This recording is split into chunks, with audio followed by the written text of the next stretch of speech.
motorcycles. Thought they were kind of crazy. It was like Mad Max and the Road Warrior. I thought those bikes were cool. The first one, what was the first one? Anyway, the first one I think was the Road Warrior, or was it Mad Max? Anyway, the very first one where him and his wife, and they fuck with his wife, and all the bikes are fucking with them. That right there, that had some cool bikes in it. How about definitely Easy Riders from 1969? I said Biker Boys, but that's not even a movie that I would have even heard of unless they like this. When I had a motorcycle shop, and they would, this company, this what do you call it? They're like publicists. They would send me movie posters and free tickets and stuff like that to get people into motorcycling. I thought it was a great deal. And so yeah, that's why I bring up stuff like the Ultimate X was another one that I was able to go to the premiere, and that was at the IMAX. And Ultimate X was just all about the X Games. It was kind of cool. That was kind of a cool movie. I remember one called The Dirt Bike Kid, and I think the dirt bike flew or something like that, but I don't remember it. Top Gun is one that have that. You definitely got to say the ninja in Top Gun. Some of these are not really good motorcycle movies, but the motorcycles in them, you know what I mean? Like one that's definitely not a motorcycle movie, but The Silver Bullet, with Corey Haim and Gary Busey. It's a werewolf movie, but Gary Busey builds his nephew this freaking wheelchair with, I think it was powered by, it looked like, well, we have to look at that one again. It was basically a go-kart powered wheelchair with dirt bike tires and stuff on the back and the front. That dirt bike front end on it, and big fishtail exhaust and flames, and it was called The Silver Bullet. Actually, the name of the movie was The Silver Bullet, and that was his wheelchair. The World's Fastest Indian, if you haven't seen that one, about Burt Munro setting the land speed record on his 1920 Indian Scout 45. That was a good movie. I like the behind the scenes. The guy that did that was, I think, the same gentleman that did that movie was going to do a documentary, or did a documentary about Burt Munro back in the late 70s or early 70s. And I would like to see that if it's out there. I don't even know what it would be called. The Wild One from 1953. I did not get to see it. I think that's a Marlon Brando movie. The Motorcycle Diaries I did not see.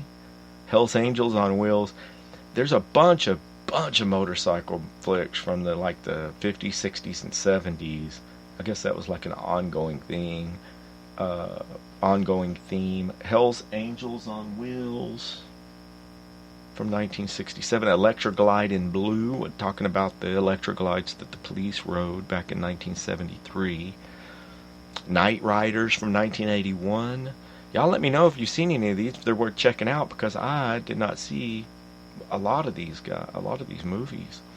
Beyond the Law with Charlie Sheen. I remember seeing it back in the day, where he went into a motorcycle gang or something, but I was looking and it looked like it was a pretty good flick. I mean, I remember it to be a pretty good flick.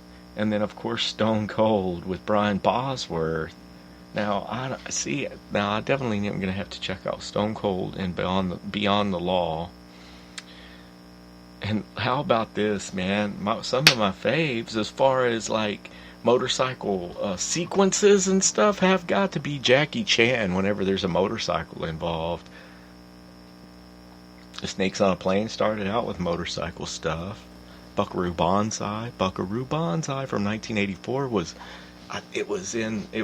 filmed right there, like at the Harley Davidson plant, so it had some Harleys in it. Buckaroo Banzai.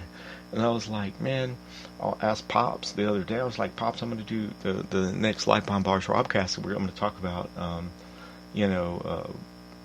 like motorcycle movies and programming and stuff. And he tapped his ring. He's got like a Sons of Anarchy ring, like the same ring that Opie wears, I guess. And he tapped his ring. I was like, what? A ring? Oh, Sons of Anarchy. I mean, hey, soap opera. I think that's more. It's one of those things. I think girls like it more than dudes. I think it's really like intended for women to watch.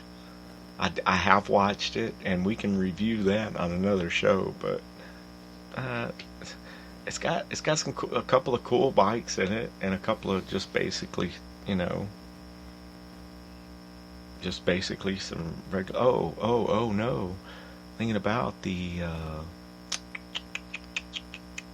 one of the bike gangs in there have got some badass bikes, some custom bikes. But yeah, but motorcycle programs, Nitro Circus, Krusty's Dirt Demons. I don't even know if those are still on the air. I don't even know if Nitro Circus is still rocking and rolling. I'm sure. Krusty's Dirt Demons, I'm not sure, but you'll have to check that out on Hulu or Netflix or whatever, because that was a pretty good show. And some crazy ass dirt bike riding sons of bitches. Respect to both of them, Nitro Circus and Krusty Dirt Demons. And who can forget, last but not least, who can forget the chopper rush? The old, everybody needs two choppers in their garage chopper rush. That really started out respectfully with Jesse James being not discovered, but discovered by the world, you know. I guess that was on West Coast Customs, and that went into, was it Monster Garage?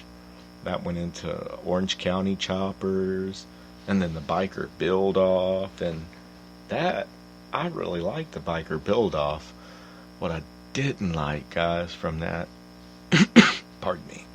Okay, and on any Sunday, we know, we know on any Sunday, guys, on any Sunday's got to be right up there at the top of the list. A documentary all about dirt biking. I think it came out around 1971. It's not on my list. This is what I did. I went and I did a thing, and it was like, it came up on the top 25 something or another. Hold on, guys. I got somebody across the street that looks like, okay, no. Alright, we're good. Make sure nobody's messing with my neighbor across the street, because yeah, they might get a little lead poisoning. Shit from him. Nah, it's all good.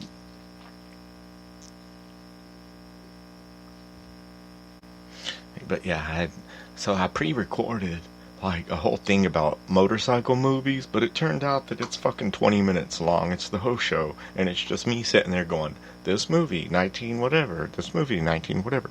So what I thought was, I'll check out a couple movies, we'll review them individually, we'll talk about them, but I would like to get a little bit of your input as far as what was your favorite motorcycle movie, and what was your favorite motorcycle movie, and your pet mother peeves, mechanics, technicians, service managers,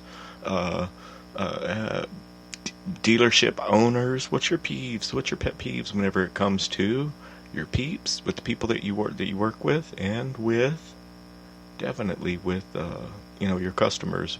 And mine, it's just because, man, I can tell you a motorcycle's life story just by putting hands on it and studying it for a few minutes. Straight up. Tell you where it's been, what it's done, how somebody's treated it, what it needs, all of these things. But yeah, definitely on any Sunday. And they rebooted that. I did not get a chance to check out the reboot that came out some years later, like right around, I think, '01. But we definitely need to check that out, like on any Sunday 2. I don't know what it's called, guys. But yeah, so the chopper rush of the mid 2000s, of 2000 to 2000, and let's say 5, 6, 7, somewhere around in there, whenever it really died out and those shows went off the air. Look, what was great was the exposure that motorcycling and the choppers, quote unquote choppers and custom bikes got. That was great. But the downfall of all of that was that too much. It was just too much. It was too much by the fact that now this is what happened since, they see, okay, you got Jesse James, 100 grand, 150 grand for a chopper. Oh, well, look, that's just a motor. Motor's what? Motor and transmission's about 5-6 grand. I can order me a frame for, let's say, 1,800, and then I can order the wheels for 3,000. And what we ended up with was a bunch of people that bolted together a bunch of fucking bullshit that won't even make it from A to B without shit just fucking rattling apart, or it's straight just not working. Shit's not functioning properly. The bike turns left automatically. The seat's not lined up with the fucking rest of the bike. The front end's not square. The motherfucking spokes are not true. Everything has not been taken care of properly. And look, there's something called tolerance stacking when you put a motorcycle together, and anytime any technician will tell you, like, you put a gearbox together and you have within these tolerances, right? Let's say this is within tolerance, that's within tolerance, the next thing's within tolerance, but at the end of the day, there's a limit, a plus or minus, that you have to be at what's within tolerance for the whole machine. And let me tell you something, these motherfuckers are they're intolerable. They're intolerable. You know what I'm saying? Because you have somebody that's like, it'll still drive down the road, but the rear tire is about 2 degrees off, to the left. So what's that mean? It's going to eat the tire. It's going to eat belts or chains. It's also, look. The point that I'm trying to make here is that we had a bunch of people that bolted together a bunch of motorcycle parts. And even to this day, you can go on to Craigslist, you can go on to YouTube, and respect to those of you who put this shit together right and build some really, really, really nice, magnificent items. However, there's some other people that are just trying to cash in, and this is what they do. They make a motorcycle look like they do, like, bob it. I'm going to bob it. They bob it and then sell it. Well, I mean, mad respect to people that do that, for a living, that they've got 5 of them sitting out there and 3 on their showroom floor that you can purchase, or they'll build one for you. But what I'm saying is that, we don't need it put together with the coat rack from JCPenney's. We need it put together with some good certified, some steel, some iron, some metal, somebody that actually knows how to use a plasma cutter and TIG weld and MIG weld and whatever they fucking need to do. Because let me tell you something, I've seen some shit that's been bolted together that I could not believe that it was on the road to begin with.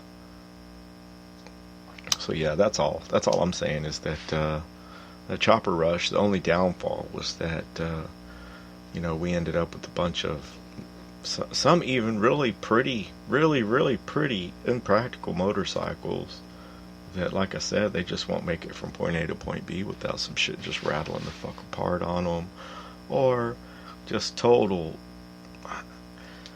when you don't think about, when you build a motorcycle piece for piece instead of planning the whole thing out from front to top to bottom, it's like building a house without having the proper foundation. Like, you're going to build the bathroom and then build the restroom. I'm saying put a roof on it, everything, it's done. And then build your bedroom. And that's definitely how some people approach putting these motorcycles together. And what it looks like at the end of the day is somebody paid a bunch of money for all these parts, and then probably paid somebody else to bolt some of it together, and then paid a fab shop to stretch and do and all this. And I don't know, man. I think that if you want a custom motorcycle, if it's for yourself, then that's radical. I'd like to see you use the coat rack and make it work. But and that's all you got. That's, somebody can make an excuse that, oh, well, I don't have a plasma cutter or this or that, and you'll see that motherfucker, and the one with the right ingenuity and the right skills, he'll make his own tools. He'll be out there with this angle grinder or 3-inch cutoff wheel cutting that metal to weld it together. You know what I'm saying? Because you can take someone to let's just say, since I brought him up earlier and I have mad respect for the man, you could take him to Jesse James's shop. You can give him all the same tools that man has and the same materials, paint booth, everything, and let them loose.